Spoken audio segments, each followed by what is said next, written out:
Welcome to the gathering. Creating the American Renaissance will require 3 steps. They are, first, dismantling the deep state by reestablishing congressional authority. Second, returning more decision-making power to the states and local institutions. And third, reforming education. Today, we're going to deal with the first of these, dismantling the deep state. To understand how to do this, let's first take a look at what our founding fathers intended and how far we've departed from this and created what is now called the deep state. In Federalist 51, James Madison clearly outlines the need for the separation of powers and the independence of the 3 branches of government, the executive, the legislative, and the judicial. He also states quite clearly that the legislative branch was to be the most powerful since it was directly elected by the people and was the branch of government most directly accountable to them. He considered their power so great that the legislative branch should be divided into 2 separate houses so as to check the power of each other. One can see the immense power envisioned by the founders for the legislative branch in that it made up the very first article of the Constitution. But in the early 20th century, all that began to change. Congress's power began to be eroded, particularly by Franklin Roosevelt's administration and the introduction of administrative agencies as part of the New Deal. It was Roosevelt's theory and that of his progressive Democrat legislators that in a complex modern age, the business of government should in large part be relegated to experts in different fields who had a deeper knowledge of the areas they would administer, such as trade, banking, and the securities industry.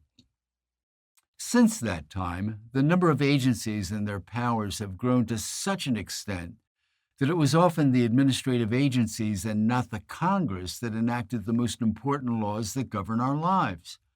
The high point of administrative agency power can be seen in the Chevron decision in 1984, where the court stated that when a particular statute was ambiguous or did not apply directly to the case at hand, the court should defer to the interpretation of the administrative agency, as long as it was permissible interpretation of the statute.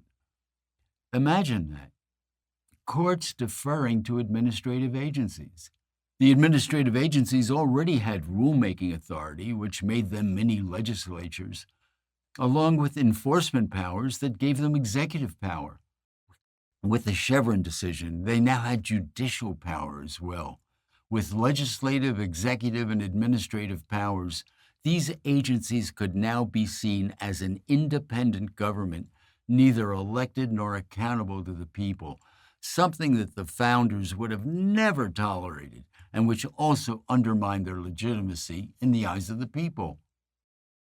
Fortunately, the first step in dismantling the deep state has been taken by the Supreme Court in the 2024 Loper-Bright Enterprises decision, where the court specifically reversed Chevron and took back from the administrative agencies the power to interpret statutes.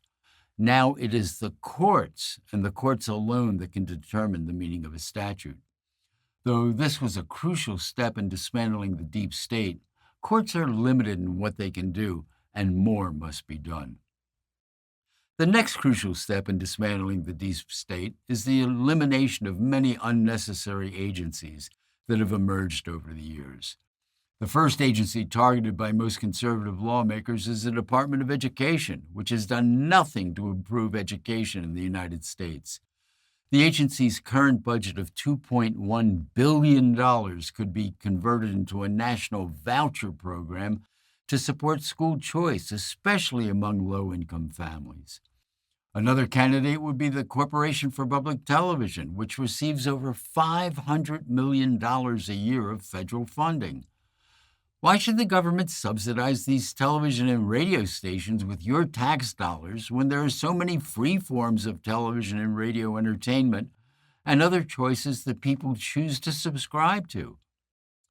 If it is allowed to continue, the Corporation for Public Television should rely on its own subscription base, like Netflix or HBO. In addition to eliminating many unnecessary and even redundant agencies, it's critical to slim down necessary agencies and drastically change their culture. The scope of their authority must be limited to what is absolutely necessary for them to carry out their mandate. Further, the top two tiers of management of each agency should be replaced as one would in any other enterprise to introduce new policies and culture. Employee rank should be reduced to that number necessary to efficiently run the revamped agencies. Agencies should also be relocated to the areas that they impact. For example, the Department of Agriculture should be relocated to an agricultural area such as Iowa, and the Securities and Exchange Commission should be adjacent to Wall Street. By doing so, agencies can see the immediate impact of their policies and be held directly accountable by the people they are supposed to serve. Another important area where Congress must reassert its authority over the executive branch is the direct oversight of administrative agencies. In creating oversight of administrative agencies, the first step would be to pass the REINS Act. This legislation would require that any agency rule that has financial implications on the U.S. economy of $100 million or more, increases consumer prices, or has significant harmful effects on the economy must first be approved by Congress before it can be implemented. Since agency rules have such a significant impact on the economy in our nation, the effect of this would be to give Congress a veto power over any agency rule or policy. It would shift the locus of power over the agencies from the executive to the legislative branch where it belongs. REINS-style laws have already effectively been implemented in Florida, Wisconsin, Indiana, and Kansas. It's a formula that works and should be applied at the federal level.